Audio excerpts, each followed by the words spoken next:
નમસ્કાર મિત્રો, doctor Amit Bhatt. 11 April એટલે વર્લ્ડ પાર્કિન્સન ડે. આ દિવસ નિમિત્તે હું આપ સૌને આ રોગ વિશે માહિતી આપવા માંગુ છું. પાર્કિન્સન ડિસીઝ એટલે કંપવાત. કંપવાત એ વધતી જતી ઉંમરને કારણે આવતો રોગ છે. એટલે દર્દીની ઉંમર જેમ જેમ વધે, મનુષ્યની ઉંમર જેમ જેમ વધે ત્યારે કંપવાત નામનો રોગ થઈ શકે.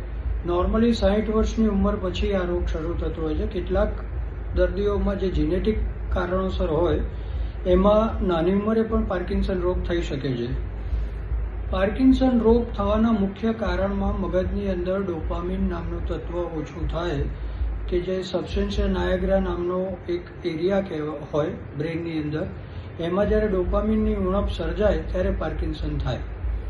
એના લક્ષણો એટલે હાથમાં કંપવાત થવો, ઘણી વખત પગના કંપવાતથી પણ શરૂ થાય, જોડે ચાલવામાં તકલીફ થવી, અંગો શિથિલ થઈ જાય. ત્યારે સમજવું કે પાર્કિન્સન રોગની શરૂઆત થઈ જાય. જો સમયસર નિદાન કરવામાં આવે અને યોગ્ય રીતે એની સારવાર કરવામાં આવે તો પાર્કિન્સન રોગ મટી શકે એમ હોય છે. પણ આ રોગમાં કસરત એટલે કે ફિઝિયોથેરાપી ખૂબ જ જરૂરી છે. અને આ રોગમાં સાયકલિંગ કરવાથી ઘણો જ ફાયદો જોવા મળતો હોય છે.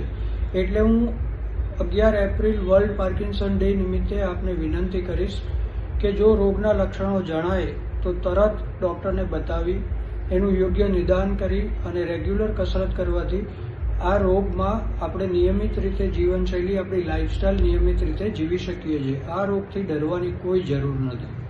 Thank you.